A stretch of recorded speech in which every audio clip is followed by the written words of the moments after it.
Hi everyone, it's Vicky here and welcome back to another mixed media project. Today I will be working on a new mixed media tag and I did share two more tags using wooden shapes from this set. Today I'm going for the girl on the moon.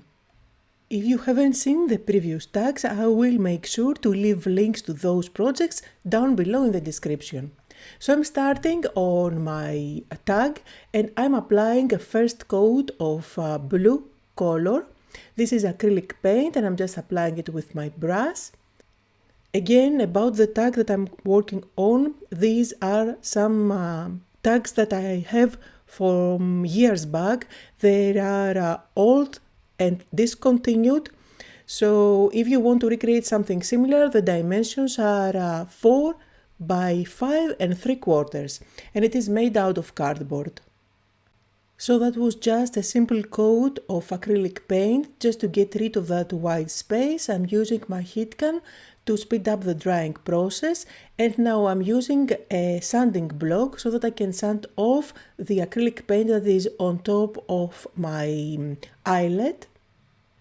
And then let's work on the background to make it look more interesting. So one of the things that I like to have on my background is lighter and darker areas. That's why I brought in my dye ink pad, and the color I'm using here is navy blue. I'm going to add some ink blending on one corner so that I create a darker area there. Also notice that my background isn't super smooth with color. I was going for that brushstroke look. That's because I feel like it looks more interesting for the finished project.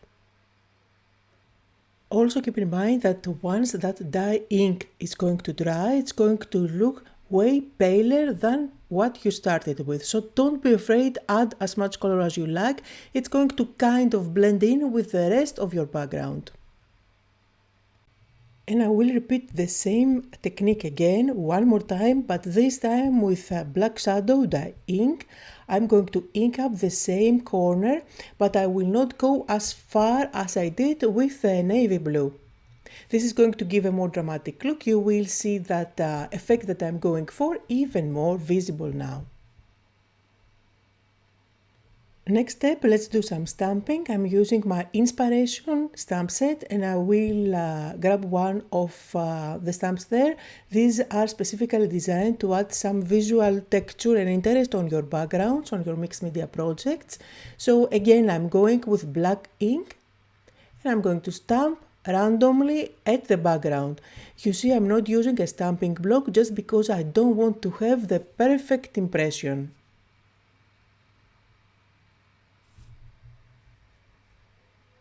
And there are plenty of designs on this stamp set to mix and match together. So I'm going to pick another one. And again, this is a different text and it does give you some circles as well, a little bit of a different detail.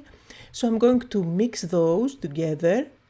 And you should just don't go all over the place stamping. I'm mainly staying where I did the first stamping. So kind of creating clusters here, but with stamping.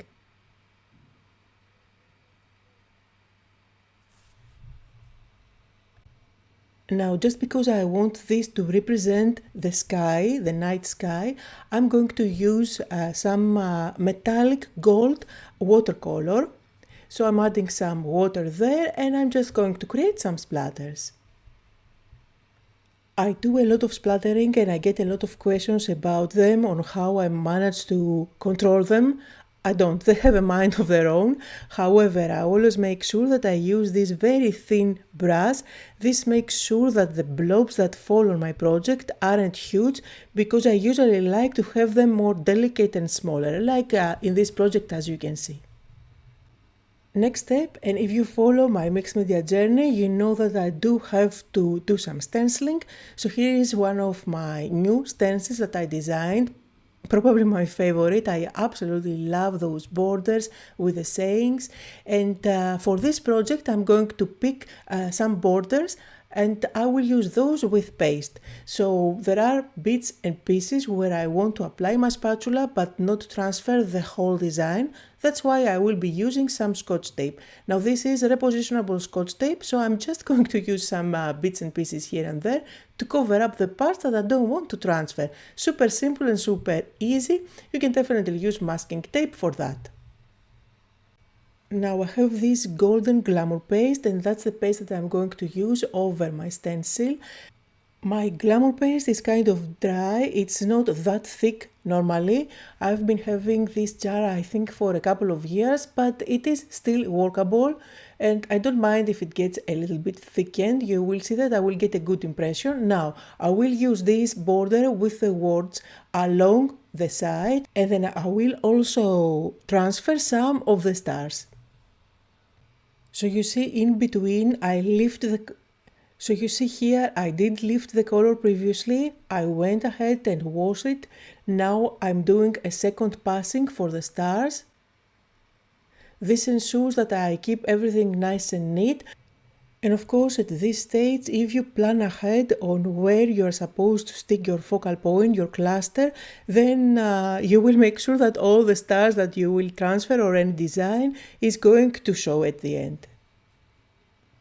Now the last page on the Secret Diary paper pad gives you all those elements that you can fuzzy cut, and these are great to create your clusters. From this one I'm going to fuzzy cut some tickets. Then you get other papers which are great for quotes like this one. And of course you get this page where you can fuzzy cut lots of flowers. If you don't like fuzzy cutting, definitely take a look at the ephemera pack. You will find lots of designs there that will work for clustering. Now I am going to ink up the edges lightly. I'm not going to overdo it. I don't want to get that vintage look and feel on my project. However, I want to kind of cover up the fuzzy cutting on the far edge because it disguises any mistakes and it makes it look as if it was cut out perfectly. And now let's have fun with the focal point. I am placing temporarily the girl on the tag so I know where she is going to fall, and then I am going to build the cluster all around her. So here are the two tickets that I cut out. And of course you can use glue or your hot glue gun to stick her down. I'm using foam tape because I want to add even more dimension. Now I have brought in even more elements for my cluster, and these leaves are from a set of decorative chips. This is thick paper and it is laser cut, so I'm going to build up my cluster by using those leaves. I'm sticking them down with some liquid glue, and then on top I'm embellishing with fuzzy cut flowers. And it seems like you like a lot when I'm posting my mixed media tags. I'm absolutely having fun when I create them because I usually work on top of cards as well as on art journal pages, which are pretty much flat. But with those mixed media tags I can go really dimensional and it is really fun to create. Now here is the page from the paper pad, which is full of quotes, sentiments and words that you can use on your projects. I'm cutting out the word creativity, which I will use. And by the way, this is the page from the 8x8 paper pad. I chose to go with the 8x8 size because they are slightly shrinked and I feel like it fits better with the proportions of my project. But depending on your project, you can either use the 8x8 size or the 12x12 one for slightly larger ones. So let me place that there. Now there are only a couple of things to do to call this done. I need to add some white splatters just because it is my thing and I like to add them all over the place. And then of course I'm going to tie some ribbon through the hole at the top of my tag. I am going to share some close-up photos here so you can see the details better. I hope that you had fun, that you got inspired. Thank you all so much for joining me, and I'll see you all next time.